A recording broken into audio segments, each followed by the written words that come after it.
Doctor साहबलाई हाम्रो यी कान्तिपुरको health टकमा स्वागत गर्दछु। हस्, धन्यवाद। डाक्टर साहब, अहिले खासमा नेपालमा चाहिँ कोरोना सङ्क्रमणको अवस्था कस्तो देखिराख्नु भएको छ? सङ्क्रमण एकदमै बढिरहेको छ। यो तेस्रो लहरले सुरु भइसकेको सङ्केत हो कि कस्तो छ? पहिलो कुरा चाहिँ के कुरा यहाँ चाहिँ हामीले अब्जर्भ गरिरहेका छौँ भने यो जब हामीले निषेधाज्ञा जारी गरिसके पछाडि चाहिँ र त्यो सँगसँगै अरू गतिविधिहरूमा पनि केही चाहिँ पालना भएको जस्तो हामीलाई लाग्दाखेरि सङ्क्रमणको दर चाहिँ घटिरहेको थियो र त्यो सङ्क्रमणको दर घट्ने क्रम हुँदाखेरि हामी चाहिँ धेरै आशावादी थियौँ कि यसले चाहिँ एउटा टुङ्गोमा पुगेर सायद हामी अलिकति दीर्घकालीन रूपमै यो नियन्त्रण गर्न सक्छौँ भन्ने चाहिँ त्यो अपेक्षा पनि गरिएको थियो। तर पछिल्लो समय जब निषेधाज्ञालाई खुकुलो बनाइसके पछाडि र जुन ढङ्गबाट चाहिँ आम नागरिकहरूको चलायमानता बढ्यो, त्यस पछाडि केही समय सङ्क्रमण चाहिँ एउटा के अरे स्थिर भइसके पछाडि यसले चाहिँ बढ्ने क्रम जारी गर्यो। त्यसले गर्दाखेरि अहिले चाहिँ हामीले खालि के भन्न सक्छौँ भने अहिले यतिखेर हाम्रो चाहिँ सङ्क्रमणको दर जुन तहमा घट्नुपर्ने हो त्यो तहमा नघटेर यो या त स्थिर बनेको छ या त यो चाहिँ अलिअलि बढ्ने क्रममा छ। यो कुरा चाहिँ हामीले तथ्याङ्कबाट स्पष्ट हुन्छ हामीलाई। अब जहाँसम्म यो तेस्रो लहर आएको हो कि होइन भन्ने कुरामा चाहिँ कस्तो छ भने यो सङ्क्रमित रोगहरूको लहर भनेको यो एक किसिमको यो निरन्तर चल्ने एउटा चाहिँ क्रम हो र जबसम्म हामीले सङ्क्रमणलाई चाहिँ पूर्ण रूपमा नियन्त्रण गर्न सक्दैन तबसम्म यो चाहिँ घट्ने बढ्नेहरू भइरहेको छ। त्यसो हुँदाखेरि यो लहर भनेको चाहिँ यसलाई चाहिँ कसरी कुन ढङ्गबाट चाहिँ हामीले चाहिँ व्याख्या गर्ने त्यसमा भर पर्छ। अब अहिले नै तत्कालै हामी तेस्रो लहरमा प्रवेश गरिसक्यौँ भन्ने त्यस्तो आधारहरू बनिसकेको छैन, किनभने यदि त्यो त्यस लहरलाई चाहिँ हामीले एउटा सङ्क्रमणको दरलाई चाहिँ एउटा तहसम्म पुर्याइसके पछाडि र त्यो चाहिँ नियन्त्रण भएको आभास भइसके पछाडि यो फेरि वृद्धि हुन थाल्यो भने यदि त्यसलाई लहर भन्ने हो भने हामी अहिले तेस्रो लहरमा छैनौँ, किनभने हामीले त्यो आभास चाहिँ पाउन सुरु मात्रै गरेका थियौँ तर हामीले चाहिँ एउटा सङ्क्रमणको त्यो पिँधसम्म चाहिँ हामीले विस्तारलाई पुर्याउन सकेनौँ र अहिले नै बिचमा चाहिँ अलिकति वृद्धि हुन थालेको हुँदाखेरि म चाहिँ यसलाई कसरी हेर्छु भने यो तेस्रो सङ्क्रमणको लहरको सुरुवात अथवा तेस्रो लहरको चाहिँ सुरुवात भन्दा पनि अहिले हामी दोस्रो लहरकै उसमा चाहिँ तलमाथि भइरहेका हो कि भन्ने त्यो आभास पनि हामीलाई दिन्छ। र मात्र एउटा चाहिँ हामीले बुझ्नुपर्ने के हो भने जुन तहमा हामीले सङ्क्रमणको दरलाई निस्तेज गर्नुपर्ने थियो त्यो चाहिँ हामीले निस्तेज गर्न सकिरहेका छैनौँ। त्यसो भए यो तेस्रो लहर चाहिँ कहिलेदेखि सुरु हुन्छ भन्ने पनि धेरैको जिज्ञासा। हजुर। त्यसपछि अब यो पहिलो र दोस्रो लहरमा जति यो नेपालले दुःख पाए या विश्वले दुःख पायो, अब हाम्रो नेपालको कन्टेक्समा चाहिँ यो तेस्रो लहरले चाहिँ कस्तो अवस्था सिर्जना गर्नु छ होला, झन् भयावह स्थिति सिर्जना गर्ने हो कि कस्तो छ? होइन, यो पहिलो कुरो चाहिँ तेस्रो लहर कहिले सुरु हुन्छ भन्ने जुन तपाईँले प्रश्न गर्नु भने त्यसमा चाहिँ म के कुरा यहाँ स्पष्ट पार्न चाहन्छु भने यो तेस्रो लहर कहिले सुरु हुन्छ र यो चाहिँ यसको चाहिँ कस्तो चाहिँ रूप होला भन्ने कुराहरू, यो सबै कुराहरू चाहिँ हाम्रो जनस्वास्थ्यको विधिलाई हामीले कति प्रभावकारी ढङ्गबाट चाहिँ अवलम्बन गऱ्यौँ, कति प्रभावकारी ढङ्गबाट चाहिँ हामीले चाहिँ यी हाम्रो जनस्वास्थ्यको विधिहरूलाई चाहिँ कार्यान्वयन गऱ्यौँ र अभ्यास गऱ्यौँ, त्यसले चाहिँ निर्क्योल गर्ने कुरा हो। यदि हामीले साँच्चै नै अहिले यतिखेर पनि यो जुन निषेधाज्ञालाई खुकुलो पारिएको छ तर यो खुकुलो पर्दै पनि हामीले चाहिँ जनस्वास्थ्यका विधिहरूलाई एकदमै गम्भीरता साथ अवलम्बन गर्दै जाने हो भने सायद हामीले सङ्क्रमणलाई चाहिँ निस्तेज गर्न सक्छौँ, हैन? त्यसो हुँदाखेरि अब हामीले कसरी यसलाई व्यवस्थापन गर्छौँ, आम नागरिकले चाहिँ यसलाई कति जिम्मेवारी ढङ्गबाट चाहिँ स्वास्थ्यका मापदण्डहरूलाई पालना गर्छ र त्यो सँगसँगै स्वास्थ्यका मापदण्डहरूलाई पालना गर्नको लागि नागरिकको लागि जुन वातावरणको जरुरत पर्छ त्यो वातावरण सिर्जना गर्नलाई सरकारले चाहिँ कस्तो भूमिका निर्वाह गरिरहेको छ, कति प्रभावकारी व्यवस्थापन भइरहेको छ, त्यसले धेरै कुराहरू चाहिँ निर्णय गर्छ है। र त्यस्तै गरेर म चाहिँ अब यदि यो तेस्रो लहर अथवा तेस्रो चरणको चाहिँ सङ्क्रमणमा यदि हामी गयौँ भने पनि यसको चाहिँ कस्तो होला त स्थिति भन्ने जुन यहाँको प्रश्न हो, त्यसमा म एउटा जनस्वास्थ्य कार्यकर्ताको हिसाबले चाहिँ हैसियतले म चाहिँ के मात्रै भन्न सक्छु भने हाम्रो आउँदो सम्भावित तेस्रो चरणको यो प्रकोपको बारेमा हामीले कति हदसम्म तयारी गऱ्यौँ त्यसले चाहिँ निर्णय गर्ने कुरा हो। जस्तो हामीलाई चाहिँ धेरै चिजहरू अब विगतको अनुभवले सिकाइसकेको छ। हामीले चाहिँ सङ्क्रमणलाई चाहिँ कसरी निस्तेज गर्न सक्छौँ, सङ्क्रमितहरूको चाहिँ कसरी व्यवस्थापन गर्न सक्छौँ, यी सबै कुराहरू जुन कुराहरू हामीले चाहिँ विगतको हाम्रा चाहिँ भोगाइबाट चाहिँ हामीले सिक्यौँ, त्यो सिकाइलाई चाहिँ कति अर्थपूर्ण ढङ्गबाट चाहिँ हामीले चाहिँ तयारीमा प्रयोग गर्न सक्छौँ त्यसले चाहिँ निर्णय गर्छ। र आज पनि हामीले फेरि पनि यदि यो तेस्रो चरणको सङ्क्रमण यदि सुरुवात हुँदाखेरि नै जस्तो मानिलिउँ सिमानाको व्यवस्थापन गर्न सकिएन, हामीले चाहिँ यहाँ पनि हामीले के अरे परीक्षणको व्यवस्थापन गर्न सकेनौँ, कन्ट्याक्ट ट्रेसिङलाई चाहिँ त्यति ध्यान दिन सकेनौँ, होम आइसोलेसनमा भएकाहरूलाई चाहिँ हामीले चाहिँ राम्रोसँग सुरक्षित व्यवस्थापन गर्न सकेनौँ भने यसको चाहिँ सङ्क्रमणको विस्तार एकदमै बढ्छ। तर अब हामीलाई जे थाहा छ, जे सिकेका छौँ त्यसलाई चाहिँ ठिक ढङ्गबाट अवलम्बन गर्ने हो भने तेस्रो चरणको लहरमा हामीले प्रवेश गर्दाखेरि पनि सायद यो त्यति दुःख चाहिँ नहुन सक्छ, किनभने हामीले हाम्रो चाहिँ धेरै ठुलो सङ्ख्यामा जनसङ्ख्याहरू सङ्क्रमित भइसकेका छन्। हामीले पहिचान गर्न सकेको मात्रै यो 7 लाखको हाराहारीमा हो, तर हामीले पहिचान नगरेका चाहिँ धेरै नेपालीहरू सङ्क्रमित भएका छन् र ती सङ्क्रमित भएका नेपाली नागरिकहरू, ती सङ्क्रमित भएका व्यक्तिहरू एउटा समयको लागि उनीहरू जस्तो भए पनि प्राकृतिक इम्युनिटीबाट चाहिँ सुरक्षित हुन्छन् र त्यसबाहेक जनसङ्ख्याको एउटा हिस्साले खोप पनि लिएको छ। त्यो सबै चिजलाई चाहिँ यदि मध्यनजर राख्ने हो भने म चाहिँ धेरै आशावादी हुन चाहन्छु कि तेस्रो चरणको अथवा तेस्रो लहरको यो प्रकोप सायद त्यति चाहिँ दुःखपूर्ण र त्यति साह्रो चाहिँ हामीले सम्हाल्न नसक्ने खालको हुँदैन होला भन्ने चाहिँ मेरो एउटा चाहिँ अपेक्षा र आशा छ। हजुर, यो धेरै अब मिडियामा आइराखेको कुरा हो, तेस्रो लहरले चाहिँ बालबालिकालाई एकदमै प्रभावित पार्छ भन्ने कुरा आइराखेको छ। हजुर, यसमा चाहिँ के भन्नुहुन्छ? यसमा चाहिँ धेरैजना अभिभावकहरू यहाँनिर एकदमै आतङ्कित भनेको अवस्था छ है। हजुर, बालबालिकालाई नै किन हेर्ने चाहिँ होइन, स्वाभाविक रूपमा चाहिँ यसको मुख्य पछाडि के छ भने अघि पनि जुन हामीले उल्लेख गऱ्यौँ नि कि यो सङ्क्रमण हुनबाट कुनै पनि व्यक्ति अलिकति भए पनि सुरक्षित हुने भनेको चाहिँ या त ऊ सङ्क्रमित भएर हो या उसले अरू ढङ्गबाट चाहिँ सुरक्षित भएर हो। अब यो हाम्रो पहिलो र दोस्रो चरणको जुन यो प्रकोपमा बालबालिकाहरू धेरै सङ्क्रमित भएका छैनन्।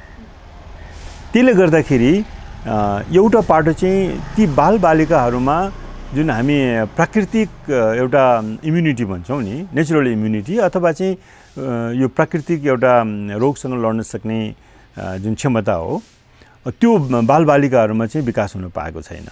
र दोस्रो कुरा बालबालिकाहरूले खोप पनि पाएका छैनन् हैन। त्यसैले गर्दाखेरि अहिले बालबालिकाहरू पनि अथवा बालबालिकाहरू चाहिँ बढी हामी ससेप्टेबल अथवा भल्नरेबल भन्छौँ, उनीहरू चाहिँ सङ्क्रमणको जोखिममा छन्। तर त्यसको भनेको मतलब युवाहरू अथवा चाहिँ के अरे ज्येष्ठ नागरिकहरू अथवा अरू उमेरका नागरिकहरू सुरक्षित भइसकेका छन् भन्ने अर्थमा यो पटक्कै होइन। उनीहरू सँगसँगै बालबालिकाहरू पनि अब बढी भल्नरेबल छन् है। त्यस अर्थमा चाहिँ अब आउने चरणले सायद बालबालिकाहरू बढी प्रभावित हुन सक्छन्।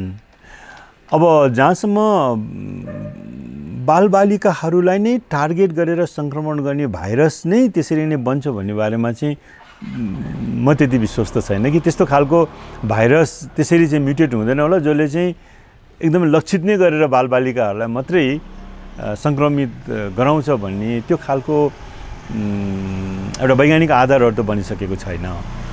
तर अब बालबालिकाहरू पनि त्यत्तिकै जोखिमपूर्ण अवस्थामा भएको हुँदाखेरि अब आउने चरणमा चाहिँ उनीहरू चाहिँ अझ बढी जोखिममा छन् र उनीहरू बढी सङ्क्रमित हुन सक्छन् भन्ने अर्थमा यसरी चाहिँ व्याख्या गरेको भन्ने मलाई लाग्छ। यो जस्तै भाइरस म्युटेसनकै कुरा गरिरहँदाखेरि हजुर यो भाइरस म्युटेट भएको फेरि यो नमुना फेला पर्यो या बिरामी फेला पर्यो भने जुन अब अलिकति त्यही त तनाव सृजना हुन्छ व्यक्तिहरूमा, त्यसमा चाहिँ के भन्नुहुन्छ? यो भाइरस म्युटेसन फेरि हुँदाखेरि चाहिँ कतिको आत्तिनुपर्ने अवस्था हुन्छ? होइन, यो भाइरस चाहिँ त जहिले पनि यो आफूलाई रूपान्तरण गरिरहेकै हुन्छ होइन। जेनेटिकली यो म्युटेसन भनेको एउटा चाहिँ नियमित प्रक्रिया जस्तै हो। यो कोरोना भाइरस अथवा कोभिड-19 भाइरस मात्रै होइन, अरू भाइरसहरू पनि म्युटेट भइ नै रहेका हुन्छन्। तर म्युटेसन हुने चाहिँ दुईवटा डिरेक्सनमा हुनसक्छ।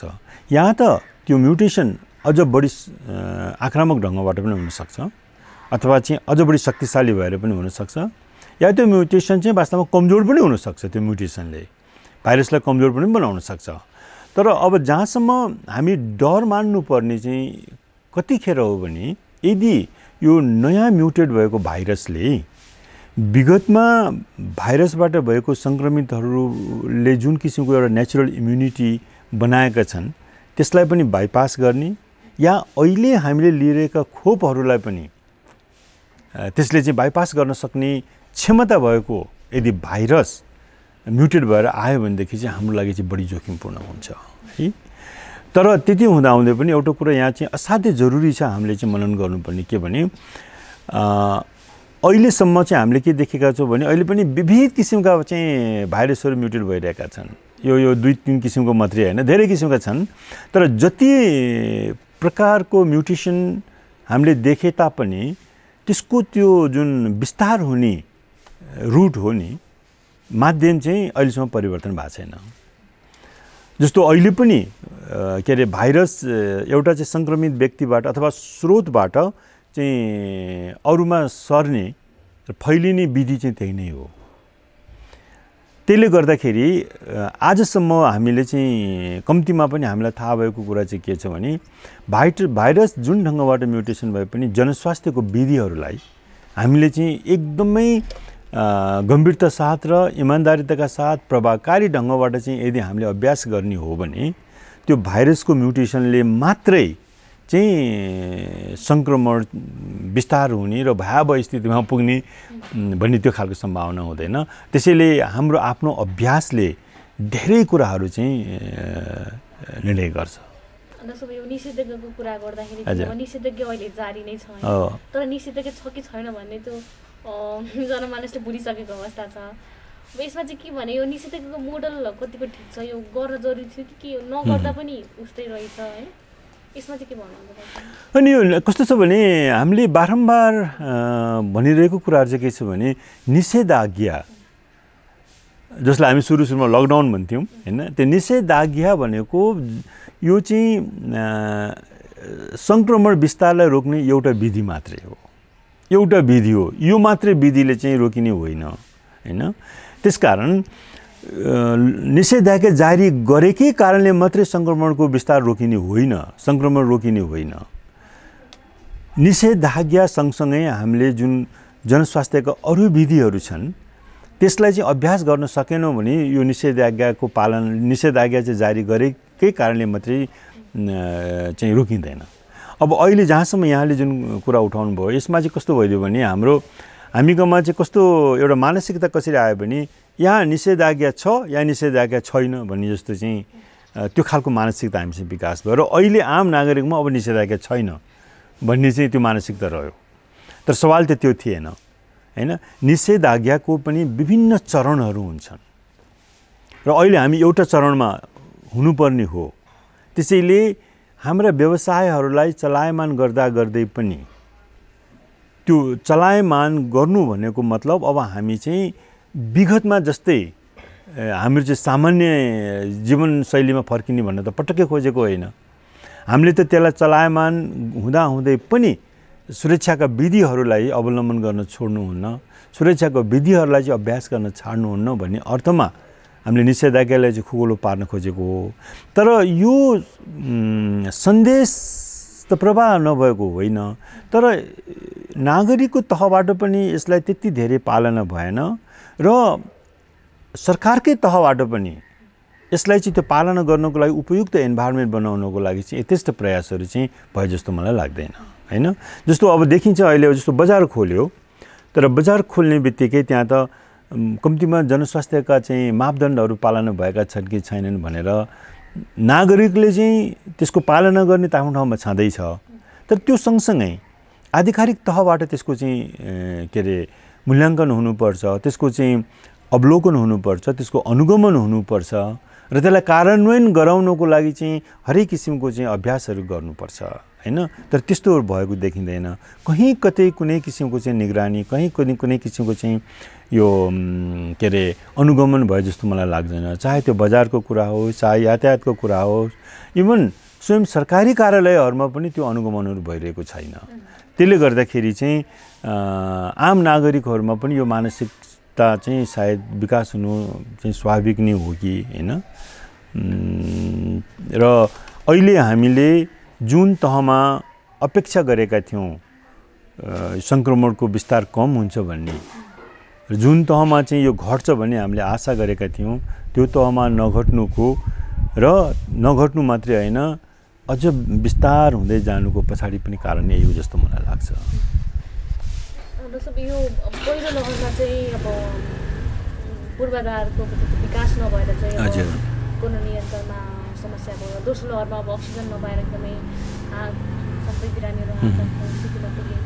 तेस्रो लहरसँग चाहिँ अब जुझ्न चाहिँ सरकारले अब के कुरामा स्ट्रेन्थन गर्नुपर्छ अघि पनि विगतको पाठ सिक्यो भन्नुभयो। हजुर हजुर केमा चाहिँ फोकस भएर चाहिँ लाग्दाखेरि चाहिँ अझै बेटर होला। अनि यो स्पष्ट रूपमा चाहिँ के छ भने यो कोभिडको व्यवस्थापन, अब यो जुनसुकै लहर भए पनि आखिर हाम्रो व्यवस्थापनका चाहिँ सिद्धान्तहरू उनै हुन्। मात्र के हो भने यी लहरहरू भनेको चाहिँ विगतबाट चाहिँ सिकेका हामीले चाहिँ पाठहरूलाई कतिको हदसम्म यसलाई कार्यान्वयन गऱ्यौँ भन्ने मात्रै हो। र यो आउने तेस्रो चरण अथवा तेस्रो वेभ भनौँ, तेस्रो लहर भनौँ, र आगामी दिनमा आउन सक्ने सम्भावित यो चरणको बारेमा कुरा गर्दाखेरि फेरि पनि गर्नुपर्ने चाहिँ म त तीनवटा नै मुख्य रूपमा चाहिँ कुरा हो। एउटा सङ्क्रमणको विस्तारलाई कसरी चाहिँ रोक्ने अथवा चाहिँ सङ्क्रमणको त्यो चक्रलाई चाहिँ कसरी ब्रेक गर्ने, कसरी तोड्ने, त्यसका विधिहरू हामीलाई थाहा छ। हामीले चाहिँ झन्डै 2 वर्षदेखि चाहिँ त्यो चाहिँ दोहोऱ्याइरहेका छौँ। र दोस्रो सङ्क्रमितहरूको व्यवस्थापन कसरी गर्ने त्यो पनि हामीलाई थाहा छ। चाहे त्यो चाहिँ होम आइसोलेसनको कुरा होस्, चाहे त्यो चाहिँ संस्थागत आइसोलेसन होस्, चाहे त्यो हस्पिटल व्यवस्थापनको कुरा होस् हैन। र तेस्रो पाटो भनेको चाहिँ कस्तो छ भने जुन कुराहरू हाम्रो सिङ्गो राष्ट्रिय कार्यक्रममा पनि त्यति धेरै अभिव्यक्त हुन सकेको छैन, त्यो भनेको चाहिँ यो कोभिडको प्रभाव चाहिँ स्वास्थ्यभन्दा पर गएर पनि हुन्छ हैन। त्यो भनेको चाहिँ त्यसको चाहिँ आर्थिक प्रभाव, त्यसको सामाजिक प्रभाव, त्यसको चाहिँ मानसिक प्रभाव र अरू पनि थुप्रै जुन असरहरू परिरहेको हुन्छ, त्यो असर आम नागरिकमा चाहे त्यो सङ्क्रमण भएको कारणले होला, चाहे सङ्क्रमण नभए पनि हुनसक्छ। त्यो अब जस्तो हस्पिटलको केयर भनेको सङ्क्रमितहरूको लागि जरुरत पर्छ, सङ्क्रमण नभएकोलाई हस्पिटलको जरुरत पर्दैन। तर मानसिक चिन्ता त सङ्क्रमित नभएकोहरूलाई पनि त्यत्तिकै छ। भोलि सङ्क्रमित भयो भने के होला हैन, किनभने कतिपय नागरिकहरूको चाहिँ व्यवसाय गुमिरहेको छ हैन, आर्थिक सङ्कटहरू परिरहेका छन्। यो स्वास्थ्यभन्दा परको व्यवस्थापनमा चाहिँ हामी एकदमै कमजोर छौँ। राज्यले त्यति ध्यान दिन सकिरहेको जस्तो चाहिँ लाग्दैन। त्यसैले म यहाँ दोहोऱ्याउन के चाहन्छु भने तीनवटा तहमा गर्नुपर्ने व्यवस्थापन हो। जुनसुकै लहर आए पनि त्यो भनेको सङ्क्रमणको विस्तारलाई कसरी रोक्ने,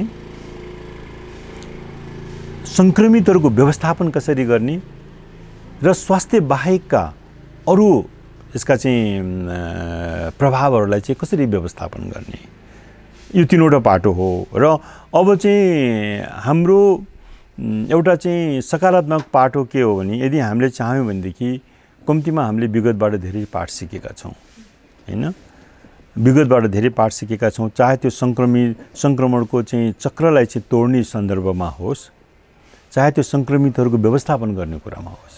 जस्तो अघि यहाँले चाहिँ कुरा उठाउनु भयो। अब हिजोको दिनमा हामीलाई अक्सिजनको अभावले पनि धेरै नेपालीले ज्यान गुमाउनु पर्यो।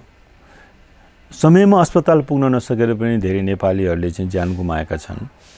पनि अब यसबाट त सिक्नु पर्यो नि, के गर्ने भन्ने बारेमा अब त्यहाँ हामीलाई अन्योलता छैन।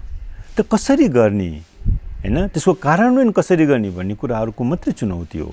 र यो चुनौती पनि त्यस्तो चुनौती होइन जुन कुराहरू हामीले सम्बोधनै गर्न सक्दैनौँ भन्ने चुनौती पनि होइन। हामीमा चाहिँ त्यो प्रतिबद्धता छ, हामीमा चाहिँ त्यो दिग्दर्शन छ हैन, र हामीमा चाहिँ स्पष्टता छ भनेदेखि मलाई लाग्छ त्यो व्यवस्थापन गर्न सक्छौँ, तयारी गर्न सक्छौँ र आगामी दिनहरूमा हुन सक्ने सम्भावित अर्को चरणको प्रभावलाई चाहिँ न्यूनीकरण गर्न सक्छौँ जस्तो लाग्छ मलाई। जस्तो अहिले हामी क्लिनिकल टेस्टिङको आधारमा चाहिँ हजुर समुदायमा सङ्क्रमणको अवस्था कस्तो छ भनेर आकलन गर्नुपर्ने बाध्यता छ। तपाईँ आफै विज्ञको हिसाबले चाहिँ समुदायमा सङ्क्रमणको अवस्था कस्तो होला त, के बुझाइन्छ? अनि यो के छ भने खालि अब हामीले सङ्ख्यात्मक हिसाबबाट यसलाई क्वान्टिफाई गर्न हामी सक्दैनौँ हैन, क्वान्टिफाई गर्न सक्दैनौँ। यसको चाहिँ विविध अनुमानहरू छन् कि अहिले जति सङ्क्रमितहरूको पहिचान भएका छन् त्यो भनेको चाहिँ वास्तविक सङ्क्रमितहरूको कति प्रतिशत होला त भन्ने, त्यसैले त्यो जुन एउटा क्वान्टिफाई गर्ने एउटा चाहिँ त्यो केही अनुमानहरू त छन्। तर बटम लाइन चाहिँ के हो भने अहिले जति पहिचान भएका छन् त्योभन्दा धेरै चाहिँ पहिचान हुन नसकेका सङ्क्रमितहरू समुदायमा छन्। कतिपय ती पहिचान नभएका सङ्क्रमितहरू रिकभर भइसके होलान्, कति चाहिँ अहिले पनि सङ्क्रमितकै अवस्थामा चलायमान छन्, त्यो हामीले अनुमान गर्न सकिँदैन। तैपनि एउटा अनुमान नै गर्ने हो भनेदेखि केही अनुमानहरू छ। के अरे यदि एकजना पहिचान भएको छ भने हुनसक्छ 10 जना पहिचान नभएको होला भनेर पनि अनुमान गरिएको छ। अथवा अहिले हाम्रो प्रतिवेदनमा जति देखिएको छ त्यो भनेको चाहिँ 10% सम्पूर्ण सङ्क्रमितहरूको 10% मात्रै हो भन्ने पनि एउटा अड्कल छ भने, अर्को अड्कल चाहिँ के अरे यो अहिले जति हामीले चाहिँ सङ्क्रमण पहिचान गरेका छौँ त्यो भनेको चाहिँ जस्तो 5 जनामा 1 जना मात्रै पहिचान गरिएको छौँ भन्ने त्यो खालको चाहिँ अड्कलहरू पनि छ। त्यसैले अहिले म ठ्याक्कै क्वान्टिफाई नै गरेर समुदायमा चाहिँ कति टोटल चाहिँ सङ्क्रमित भयो होलान् भनेर चाहिँ त्यो अनुमानकै भरमा मात्रै हो। तर मात्रै भन्न सक्ने यति मात्रै हो कि हामीले जति सङ्क्रमितहरूको पहिचान गऱ्यौँ परीक्षण गरेर त्योभन्दा धेरै गुणा बढी चाहिँ हामीले पहिचान गर्न नसकेका सङ्क्रमितहरू छन्। बस त्यति मात्रै भन्नु। तर क्वान्टिफाई नै गरेर यति प्रतिशत नै होला, यति नै होला भनेर चाहिँ आकलन गर्न र अनुमान गर्न चाहिँ त्यति सहज छैन। हजुर, अहिले अब सरकारले सार्वजनिक गरिरहेको तथ्याङ्कको बारेमा चाहिँ हजुरको के धारणा छ? सार्वजनिक भइरहेको तथ्याङ्कलाई पूर्ण रूपमा विश्वास गरेर त्यो त्यस्तो नीति नियम बनाउन कतिको आवश्यक हुन्छ? यसो तथ्याङ्कबाट कति सन्तुष्ट हुनुहुन्छ तपाईँ अहिले सार्वजनिक भइरहेको सरकारले गरेको? होइन, अब यो के छ भने यी तथ्याङ्कहरूको बारेमा अब थुप्रै बहसहरू पनि चलिरहेकै छ है। अब अहिले त्यहाँभित्रको यो सूचना चाहिँ कसरी सङ्कलित हुन्छ, इन्फर्मेसन कसरी जेनेरेट हुन्छ हैन, यी सबै कुराहरूको बारेमा भित्री तहबाट थाहा नहुन्जेलसम्म चाहिँ त खालि हाम्रो अनुमान मात्रै कुरा हो हैन। र दुईवटा पाटो हुन्छ सूचनाको। एउटा पाटो भनेको चाहिँ हामीले जस्तो सूचना सङ्कलनै गर्न नसकेको एउटा पाटो है, जस्तो भनौँ हामीले परीक्षणै गर्न सकिरहेका छैनौँ भने त्यो जति हामीले परीक्षण गर्न सक्यौँ त्यसको मात्रै हामीसँग चाहिँ सूचना हुने हो। यदि परीक्षण नै गर्न सकेको छैनौँ भनेदेखि त्यो सूचना हामीलाई हुने कुरा पनि भएन। त्यसैले त्यहाँनिर चाहिँ हामीसँग भएको उपलब्ध भएको सूचनालाई एकदमै यो चाहिँ यही नै सही हो भनेर भन्नलाई गाह्रो हुन्छ। दोस्रो पाटो कहिलेकाहीँ चाहिँ के पनि हुन्छ भने भएकै सूचनाहरूको पनि ठिक ढङ्गबाट चाहिँ यो के भने रिपोर्टिङ नभएको अथवा चाहिँ भएकै सूचनाहरूलाई पनि ठिक ढङ्गबाट चाहिँ विश्लेषण नगरिएको त्यो पनि हुनसक्छ। अब तर यो कुराहरू चाहिँ त्यति सहज छैन भन्नलाई हैन। तर म खाली के मात्रै भन्न सक्छु भने जहाँसम्म सङ्क्रमितहरूको सङ्ख्याको कुरा गर्ने हो भने चाहिँ अहिले जे जस्तो चाहिँ हामीले परीक्षण गरेर चाहिँ हामीसँग चाहिँ सूचना उपलब्ध छ त्यो यथेष्ट छैन। त्यसैको आधारमा मात्रै हामीले एकदमै यो भोलिको लागि प्रक्षेपण गरिहाल्नलाई त्यति सहज हुन्छ जस्तो मलाई लाग्दैन हैन। र दोस्रो कुरा चाहिँ एउटा सम्भावना पनि हामीले नकार्न किन सक्दैनौँ भने भएकै सूचनाहरू पनि ठिक ढङ्गबाट चाहिँ रिपोर्टिङ भयो कि भएन हैन, अथवा चाहिँ भनौँ परीक्षण पनि सबै परीक्षणहरू चाहिँ रिपोर्टिङ भयो कि भएन, परीक्षण गरेका सबै नतिजाहरू चाहिँ रिपोर्टिङ भयो कि भएनन् हैन। यो पनि प्रश्नको घेरामा त छ नि हैन। किनभने केही समय अगाडि यसको बारेमा पनि बहस भएको थियो, कतै हाम्रो चाहिँ तथ्याङ्कमा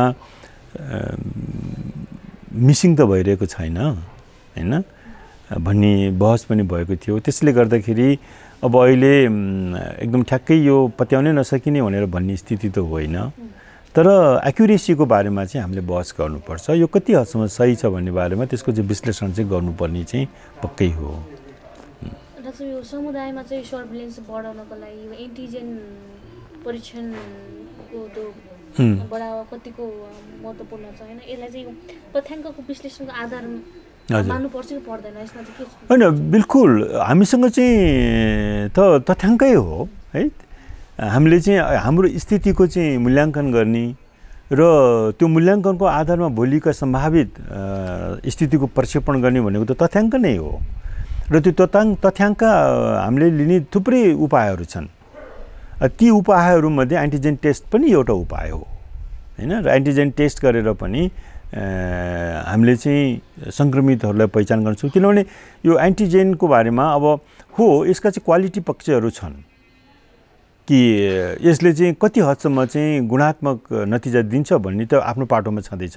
त्यो त जुनसुकै परीक्षणमा पनि त्यो प्रश्न त उठाउनै पर्छ हैन।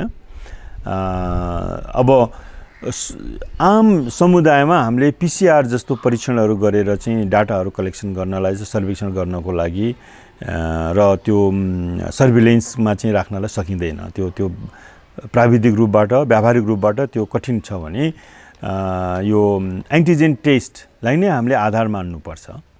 तर अब एन्टिजेन टेस्टका पनि विविध पाटाहरू छन् हैन।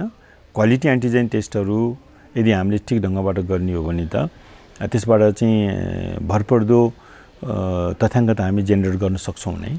तर तथ्याङ्क त हामीलाई चाहिन्छ, बिल्कुलै चाहिन्छ। नत्र भने हामीले एकदमै अन्धकारमा योजना बनाएर त हुँदैन नि।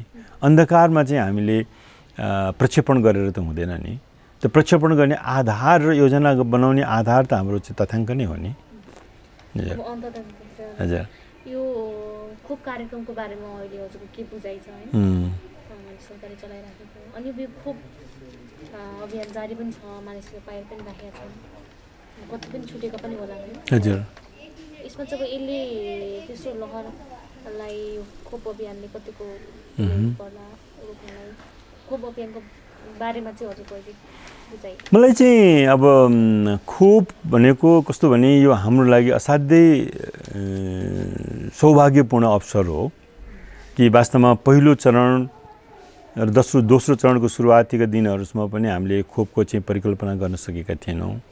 र यद्यपि खोपको विकासको लागि चाहिँ हजारौँ वैज्ञानिकहरू जुटेको भए तापनि स्वयं वैज्ञानिकहरू पनि धेरै आशावादी थिएनन् कि यो खोप यति छिटो यति सजिलोसँग बन्छ होला भनेर हैन। तर यो हाम्रो सौभाग्य हो कि खोपको चाहिँ विकास भयो। अब सवाल के छ भने यो खोप हाम्रो जस्तो देशको लागि चाहिँ कतिको सम्भावना छ त भन्ने नै प्रश्न हो है। र यसको लागि चाहिँ मलाई के लाग्छ भने हामीले तीनवटा यसको पाटोलाई असाध्यै महत्त्वपूर्ण ढङ्गबाट चाहिँ व्यवस्थापन गर्नुपर्छ। हेर्नुहोस्, नेपाल असाध्यै सुखद रूपमा चाहिँ यसले खोपको अभियान सुरु गर्यो। यो धेरै खुसीको कुरा थियो र नेपालले यसरी चाहिँ खोपको अभियान सुरु गर्दाखेरि चाहिँ वास्तवमा भन्यो भने त्यो हामी धेरै आशावादी थियौँ। तर दुर्भाग्य चाहिँ जसरी हामीले खोपको सुरुवात गऱ्यौँ त्यसलाई त्यसरी निरन्तरता दिन सकेनौँ हैन, र बिचमा धेरै अवरोधहरू आए। त्यसले गर्दाखेरि चाहिँ हामीले आशा गरे जस्तो चाहिँ हामी नेपालीहरूले खोप पाउन सकेनौँ। र यो खोपको बारेमा म चाहिँ 3टा कुरा असाध्यै महत्त्वपूर्ण ढङ्गबाट चाहिँ व्यवस्थापन गर्नुपर्छ र सरकार धेरै गम्भीर हुनुपर्छ भन्ने मलाई लाग्छ। एउटा कुरा चाहिँ यसको आर्थिक पक्ष हो। हेर्नुहोस् कि खोप महँगो छ, यसले चाहिँ धेरै आर्थिक व्यवस्थापनको माग गर्छ। तर नेपालको सन्दर्भमा यो चाहिँ सुखको खुसीको कुरा चाहिँ के भन्ने, नेपालले कम्तीमा अहिले खोपकै लागि भनेर आर्थिक सङ्कट चाहिँ बेहोर्नु परेको छैन। हामीसँग चाहिँ आर्थिक त्यसको व्यवस्थापनको चाहिँ एउटा आधारहरू बनिसकेको छ हैन, किनभने हामीले चाहिँ सरकारले नै छुट्याएको पैसा पनि खर्च गर्न सकेका छैनौँ भने अरू दात्री निकायहरूबाट पनि यसको चाहिँ आर्थिक सहयोगहरू आइरहेको छ। त्यसैले यो पाटो चाहिँ एकदमै खुसीको कुरा चाहिँ अहिले हामीले त्यति चिन्ता गर्नु परेको छैन। अब दोस्रो पाटो के हो भने यो पैसा भएर मात्रै हुँदैन। उत्पादन र मागको जुन एउटा असन्तुलन छ त्यसलाई चाहिँ व्यवस्थापन गर्नको लागि सरकारले चाहिँ असाध्यै प्रभावकारी ढङ्गबाट चाहिँ भूमिका खेल्नुपर्छ, डिप्लोमेटिक रोल खेल्नुपर्छ हैन। त्यो डिप्लोमेसीको चाहिँ असाध्यै महत्त्वपूर्ण चाहिँ आउँछ। जो यो चाहिँ इट्स अ पोलिटिकल इस्यु हो यो। त्यसले गर्दाखेरि सरकारले 2टा तहमा, एउटा चाहिँ उत्पादकहरूसँगै चाहिँ संवाद गर्नुपर्छ, उत्पादकहरूलाई नै कन्भिन्स गर्नुपर्छ, म्यानुफ्याक्चररहरूलाई नै, कम्पनीलाई नै। धेरै कम्पनीहरूले उत्पादन गरिरहेका छन् हैन। र दोस्रो चाहिँ उत्पादक राज्यसँग, कन्ट्रीसँग पनि, देशसँग पनि उसले चाहिँ नेपालले डिप्लोमेटिक रिलेसन, डिप्लोमेटिक बहसहरू चाहिँ सुरु गर्नुपर्छ, डिप्लोमेटिक संवाद सुरु गर्नुपर्छ, बहस हैन संवाद सुरु गर्नुपर्छ। किनभने यो पैसाकै कारणले मात्रै हामीलाई उपलब्ध हुन सक्दैन। हाम्रो सम्बन्ध, हाम्रा एप्रोचहरू हैन, हामीले चाहिँ कति कन्भिन्स गर्न सक्छौँ, चाहे त्यो उत्पादकलाई होस् चाहे चाहिँ उत्पादक मुलुकलाई होस्, कति चाहिँ हामी उनीहरूसँग नेगोसिएट गर्न सक्छौँ, त्यसले धेरै ठुलो भूमिका खेल्छ। त्यसकारण त्यो पाटो चाहिँ महत्त्वपूर्ण पाटो छ। दोस्रो पाटो भने तेस्रो त्यत्तिकै महत्त्वपूर्ण पाटो चाहिँ के छ भने खोप हामीसँग आइसके पछाडि पनि हाम्रो आन्तरिक व्यवस्थापन त्यत्तिकै महत्त्वपूर्ण छ। हामीले यहाँ ठिक ढङ्गबाट व्यवस्थापन गर्न सकेनौँ भने त्यहाँबाट आएका खोपहरू कति भण्डारमा चाहिँ थन्किराख्न सक्ला, कतै चाहिँ हुन सक्ला, तर आम नागरिकहरूमा को पहुँचमा त्यो नहुन पनि सक्छ। त्यसैले हाम्रो आन्तरिक व्यवस्थापन त्यत्तिकै जरुरी छ। त्यो आन्तरिक व्यवस्थापन भने चाहिँ त्यो खोपलाई चाहिँ सही ढङ्गबाट भण्डारण गर्ने, सही ढङ्गबाट चाहिँ वितरण गर्ने, देशका चाहिँ सबै ठाउँहरूमा चाहिँ न्यायपूर्ण ढङ्गबाट त्यसको चाहिँ वितरण हुनु पर्यो र त्यो वितरण भएपछि पनि त्यहाँबाट चाहिँ नागरिकहरूको पहुँचमा चाहिँ त्यो सहज रूपले चाहिँ पुग्नु पर्यो हैन। अब त्यो त्यसको लागि विविध तरिकाहरू छन्। अब जस्तो नेपाल सरकारले चाहिँ अहिले अब के अरे यो डिजिटल इन्फर्मेसन लिनको लागि चाहिँ त्यो अनलाइन फर्महरू पनि खोलेको छ, क्यारे त्यस्ता सफ्टवेयरहरू पनि विकास गरेको छ, अलि आइरहेको थियो होइन। अब त्यो पनि एउटा पाटो हुन सक्ला, तर कतिपय नागरिकहरूको लागि त्यो उपयुक्त नहुन पनि सक्छ, अरू पनि विधिहरू होलान्। तर मूल रूपमा चाहिँ के छ भने कोही पनि आवश्यक पर्ने टार्गेटेड नागरिकहरू चाहिँ खोप पाउनुपर्ने अधिकारबाट वञ्चित हुन नपरोस्। त्यो हाम्रो चाहिँ चाहना त्यो हो र हाम्रो चाहना मात्रै होइन, त्यो त अनिवार्य शर्त पनि हो नि हैन।